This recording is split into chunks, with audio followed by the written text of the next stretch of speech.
السلام علیکم ویورز، کیا حال ہیں آپ کے؟ میں ناز شاہ آپ کے ساتھ ہوں۔ میں نے اپنی پریویس ویڈیو میں بتایا کہ کس طرح قریش نے فرمائش کی کہ چاند کے 2 ٹکڑے کر دیں، تو حضور صلی اللہ علیہ وآلہ وسلم کی دعا سے اللہ تعالیٰ نے چاند کے 2 ٹکڑے کر دیے، لیکن پھر بھی وہ آپ پر ایمان نہ لائے تو آپ پر رنج اور غم کی کیفیت طاری ہو گئی۔ آپ کی اہم خواہش تھی کہ وہ لوگ ایمان قبول کر لیں، لیکن ایسا نہ ہو سکا، اس لیے آپ بہت غمگین تھے، اسی حالت میں آپ تھے۔ اور اس کے علاوہ بھی قریش نے آپ سے اور بھی فرمائش یہ کی، کبھی وہ کہتے کہ پہاڑ کو سونے کا بنا کر دکھائیں، کبھی کہتے سیڑھی کے ذریعے آسمان پر چڑھ کر دکھائیں اور فرشتوں کے ساتھ واپس آئیں۔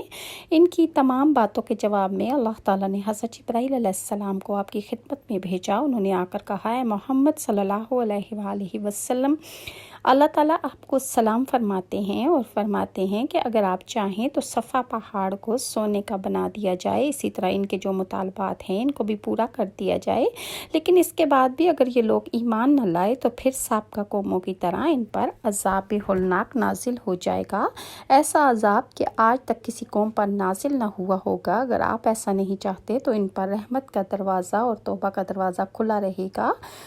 یہ سن کر آپ نے عرض کی، باری تعالیٰ آپ اپنی رحمت اور توبہ کا دروازہ کھلا رکھیں۔ پھر حضور صلی اللہ علیہ وآلہ وسلم جبل ابی کے قبیس پر چڑھ گئے اور فرمانے لگے، اے بنی عبد مناف، میں تمہیں ڈرانے والا ہوں۔ قریش یہ آواز سنتے ہی جمع ہو گئے، پھر کہنے لگے، سنیے، آپ نبوت کے مدعی ہیں۔ سلیمان علیہ السلام کے تابع ہوا تھی، موسیٰ علیہ السلام کے تابع دریا ہو گیا تھا، عیسیٰ علیہ السلام مردوں کو زندہ کر دیا کرتے تھے، تو بھی تو نبی ہے، اللہ سے کہہ کہ یہ پہاڑ یہاں سے ہٹوا کر زمین قابل زراعت بنا دے تاکہ ہم کھیتی باڑی کریں، یہ نہیں تو ہمارے مردوں کی زندگی کی دعا اللہ سے کر کہ ہم اور وہ مل کر پھر دوبارہ بیٹھ جائیں اور ان سے باتیں کریں، یہ بھی نہیں تو اس پہاڑ کو سونے کا بنوا دے کہ ہم سردی کے موسم میں سفر سے نجات پائیں۔ اسی وقت آپ پر وحی اترنی شروع ہو گئی۔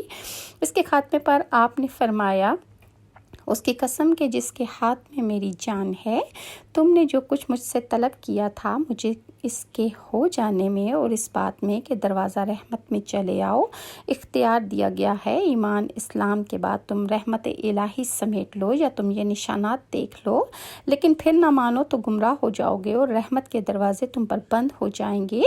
تو میں تو ڈر گیا اور میں نے در رحمت کا کھلا ہونا ہی پسند کیا، کیونکہ دوسری صورت میں تمہارے ایمان نہ لانے پر تم پر وہ عذاب اترتے جو تم سے پہلے کبھی کسی پر نہ اترے ہوں۔ اور پھر اللہ تعالیٰ نے سورہ رعد کی آیات نازل کی اور آیتوں کے بھیجنے اور منہ مانگے معجزوں کے دکھانے سے ہم عاجز تو نہیں، بلکہ یہ ہم پر بہت آسان ہے، جو تیری قوم چاہتی ہے ہم انہیں دکھا بھی دیتے، لیکن اس صورت میں ان کے نہ ماننے پر پھر ہمارے عذاب نہ رکتے۔ اگلوں کو دیکھ لو کہ اسی میں برباد ہوئے، چنانچہ سورہ مائدہ میں بھی ہے کہ میں تم پر دسترخوان اتار رہا ہوں، لیکن اس کے بعد جو کفر کرے گا اسے ایسی سزا دی جائے گی جو اس سے پہلے کسی کو نہ ہوئی ہو۔ سمودیوں کو دیکھو کہ انہوں نے خاص پتھر میں سے اونٹنی کا نکلنے کا مطالبہ کیا تھا، حضرت صالح علیہ السلام کی دعا پر وہ اونٹنی حاملہ نکلی، لیکن وہ نہ مانے بلکہ اس اونٹنی کی کوچیں کاٹ ڈالیں، رسولوں کو جھٹلاتے رہے، جس پر انہیں 3 دن کی مہلت ملی اور آخر غارت کر دیے گئے۔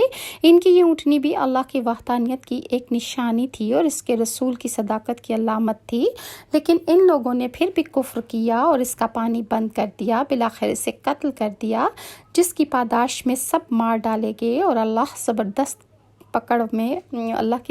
پکڑ میں آ گئے۔ یہ آیتیں صرف دھمکانے کے لیے ہوتی ہیں کہ وہ عبرت و نصیحت حاصل کریں۔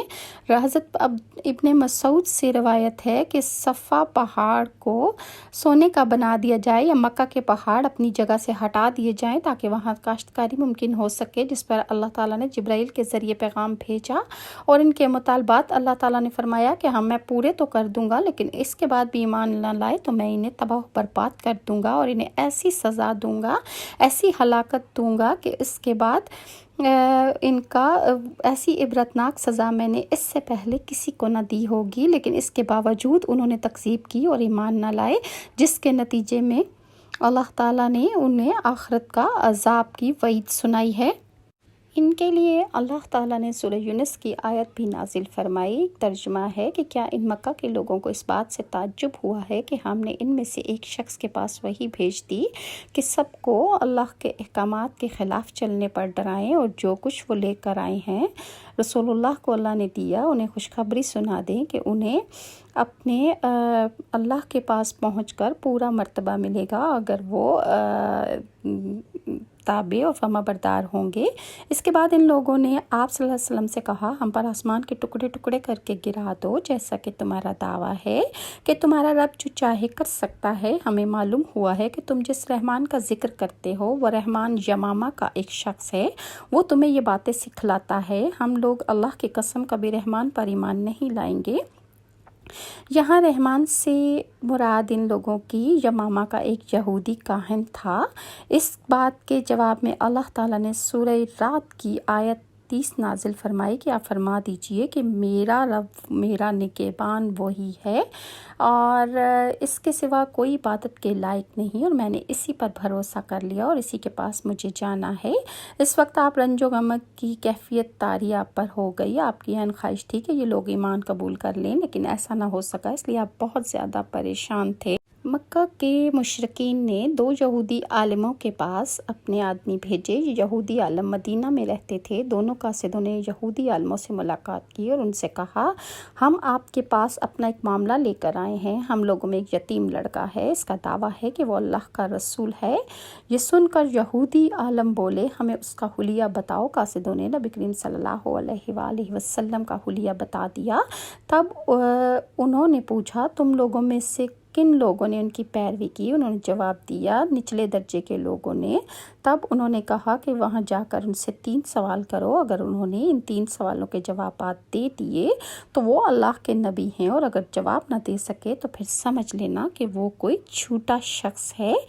اور وہ 3 سوالات انہوں نے کیا کیا پوچھے انشاءاللہ میں آپ کے ساتھ نیکسٹ ویڈیو میں شیئر کروں گی، اور اللہ تعالیٰ آپ کو اور مجھے تعلیمات محمدیہ پر عمل پیرا ہو کر زندگی گزارنے کی توفیق عطا فرمائے۔ یہ اسلام کا تحفہ جو ہمیں اللہ کی طرف سے ملا ہے، ایک انعام ہے ہمارے لیے، اور الحمدللہ کہ ہم مسلم گھرانوں میں پیدا ہوئے۔